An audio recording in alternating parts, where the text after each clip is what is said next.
इसके अलावा जब ये बुक उसने पब्लिश की तो उसके बाद एक गार्डन सिटी मूवमेंट शुरू हो गई थी। गार्डन सिटी मूवमेंट में क्या था कि डिफरेंट गार्डन सिटीज़ बन गई थी ग्रेट ब्रिटेन में, ठीक है। 20th सेंचुरी में ये जो है आपकी ये सिटीज़ बन गई थी, डिफरेंट कंट्रीज़ में बनी थी। लेकिन इस किताब को जब लोगों ने पढ़ा और उसको समझा तो उन्होंने इस पे जो है ना इस पे एक्शन लिया और इस पे जो है ना उन्होंने डिफरेंट सिटीज़ बनाई उसी कॉन्सेप्ट पे। अब मैं आपको आगे बताऊंगी कि वो सिटीज़ कैसी हैं, ठीक है। इस पे आप खुद ही भी सर्च कर सकते हैं कि उस सिटीज़ में जो है करंटली जो इस तरह की सिटीज़ बनी हुई उसमें क्या खुसूसियात है, ठीक है। This book offered a vision of town free of slums. Slums आपने पिछले लेक्चर में पढ़ा है कि इसने एक विजन ऑफर किया कि आपके टाउन्स को आप अपने टाउन्स को स्लम्स से कैसे बचा सकते हैं, ठीक है। और इसने ये भी बताया कि आप benefits of both town and country side, country side का मतलब है विलेज, ठीक है, कि आप एक ऐसी सिटी बनाए जिसमें आपको टाउन की अपॉर्चुनिटीज़ भी मिले और सिटी और आपको विलेज की अपॉर्चुनिटीज़ भी मिले। अब टाउन की अपॉर्चुनिटीज़ क्या क्या है, अम्यूज़मेंट है, मतलब पार्क्स वगैरह हो गए, अच्छी तनख्वाहें हैं जो कि आपको टाउन साइड पे मिलती है, विलेज साइड पे आपको अच्छी तनख्वाहें नहीं मिलती। इसी तरह विलेज साइड पे आपको ब्यूटी मिलती है, ग्रीनरी मिलती है, फ्रेश एयर मिलता है, लो रेंट्स मिलते हैं।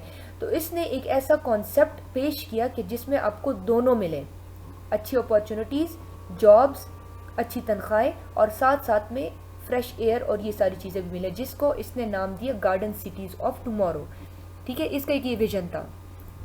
अब इस विजन में क्या था, इसकी एक्सप्लेनेशन है कि the overcrowding and deterioration of cities was one of the troubling issues of the time. उस वक्त क्या था, जिस तरह आजकल पाकिस्तान की सिचुएशन है, इसी तरह उस वक्त हमारी जो है जो यूरोपियन और वो वाली साइड से उसकी सिचुएशन थी। मतलब वो तो डेवलप कंट्रीज़ है, वो भी हमारे स्टेज से गुजर चुकी हैं। तो उसमें क्या था कि ओवर क्राउडिंग थी, जिस तरह के पाकिस्तान के हालात है, सिटीज़ ख़राब होने के हालात हैं, ठीक है। तो ये वाली सिचुएशन वहाँ पे उस वक्त चल रही थी। तो फिर हॉवर्ड ने क्या किया कि उसने इस पे एक किताब लिखी, उसने इसके बारे में सोचा और उसने एक किताब लिखी। किताब में क्या था कि the garden city concept combined the town and the country, country मतलब village, in order to provide the working class an alternative to working on the farms and the crowded। मतलब कि वो आपको अल्टरनेटिव दे। किस चीज़ का अल्टरनेटिव, कि ना आपको फार्म्स में काम करना पड़े और ना आपको अनहेल्दी सिटीज़ में काम करना पड़े, बल्कि इन दोनों का बीच का एक रास्ता उसने आपको दे दिया। फार्म्स में आप काम करेंगे तो आपको लो वेजेस मिलेगी, लो तनख्वाहें मिलेंगी, लो इनकम होगी। इसमें करेंगे तो अनहेल्दी इन्वायरमेंट होगा, तो इन तनख्वाहें ज़्यादा होंगी लेकिन इन्वायरमेंट अच्छा नहीं होगा। तो इन दोनों को मर्ज करके उसने एक न्यू कॉन्सेप्ट दिया कि आपको ये दोनों एक ही जगह पे कैसे मिलेंगे, ठीक है। लंदन में और दूसरी सिटीज़ में क्या था कि इंडस्ट्रियलाइजेशन का दौर था और काफ़ी ज़्यादा लेबर फोर्स पे प्रेशर था, मतलब कि डिमांड ज़्यादा हो गई थी। तो लोग जो है मूवमेंट कर रहे थे, माइग्रेशन कर रहे थे from country side to cities, country side मतलब विलेज साइड टू सिटीज़। और इस माइग्रेशन की वजह से क्या हो गया, ओवर क्राउडिंग हो गई और ओवर क्राउडिंग की वजह से स्लम्स बन गए, स्प्रॉल हो गया। तो इस हालात को देख के इसने ये विजन पेश किया था, ठीक है। हॉवर्ड क्योर वाज सिंपल, उसने एक सोल्यूशन दिया, ठीक है। उसका विजन क्या था, बेसिकली सोल्यूशन था to reintegrate the people with the country side. Reintegrate मतलब दोबारा उनको वो इन्वायरमेंट प्रोवाइड किया जाए जिस इन्वायरमेंट से लोग आए हैं जॉब्स की तरफ। मतलब उन्होंने विलेजेस को छोड़ दिए, सिटीज़ की तरफ आ गए। तो फिर इसने क्या सोल्यूशन दिया कि आप इन ही सिटीज़ में इन लोगों को विलेज वाला माहौल दें, ठीक है। अच्छा, इसका कॉन्सेप्ट बेस्ड था 3 मैग्नेट्स पे। 3 मैग्नेट्स में क्या था, इसने सोचा कि ये फॉर एग्जांपल बंदा है, वो सोच रहा है कि मैं टाउन जाऊं तो मेरी तनख्वाह अच्छी होगी, जॉब अच्छा होगा, फैसिलिटीज़ अच्छी होगी। मैं विलेज साइड पे जाऊं तो मुझे अच्छा इन्वायरमेंट, सुकून की ज़िंदगी मिलेगी।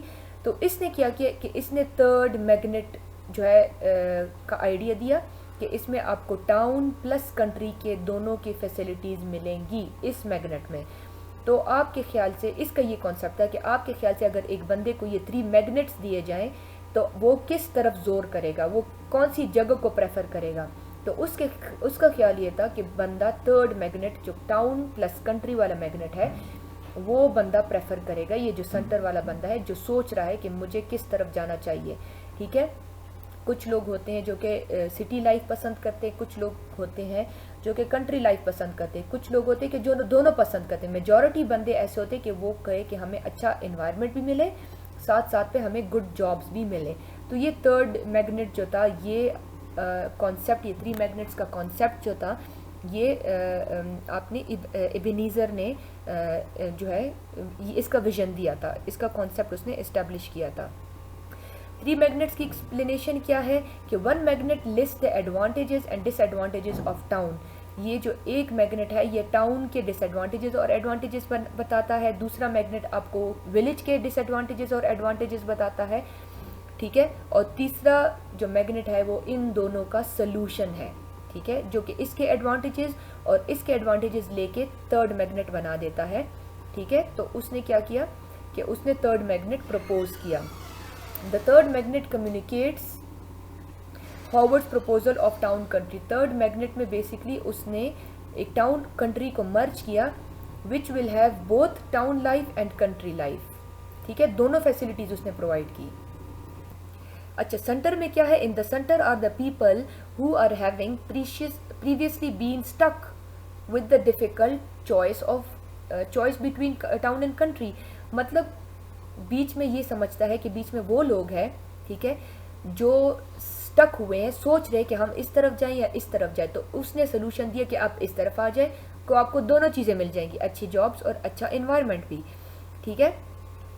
Will now be attracted to Howard's proposal, ठीक है, और इस प्रपोजल से ये समझता है कि अगर इसको टाउन कंट्री का सोल्यूशन हॉवर्ड दे दे तो लोग इन दोनों लाइफ को छोड़ के इस थर्ड वाले लाइफ को प्रेफर करेंगे। और ऐसा हुआ भी, रियल लाइफ में भी हुआ, और लंदन में कुछ जो है गार्डन सिटीज़ बन गई थी इस किताब के पब्लिश होने के बाद, और वो गार्डन सिटीज़ अब अभी भी आप सर्च कर ले तो आपको मिल जाएंगी, ठीक है।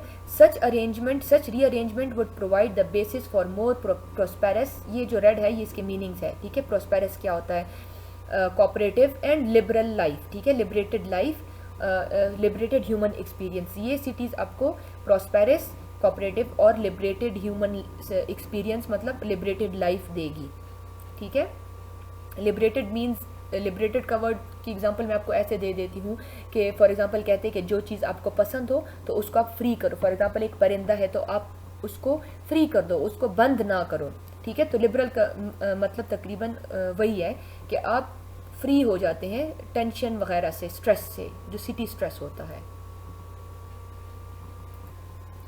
अच्छा, हॉवर्ड्स विजन ऑफ यूटोपिया, ठीक है। यूटोपियन का वर्ड मैंने ऊपर भी अगर आपने देखा तो मैंने आपको यहाँ पे यूज़ किया था कि उसके किताब में यूटोपियन सिटीज़ का जिक्र है, ठीक है।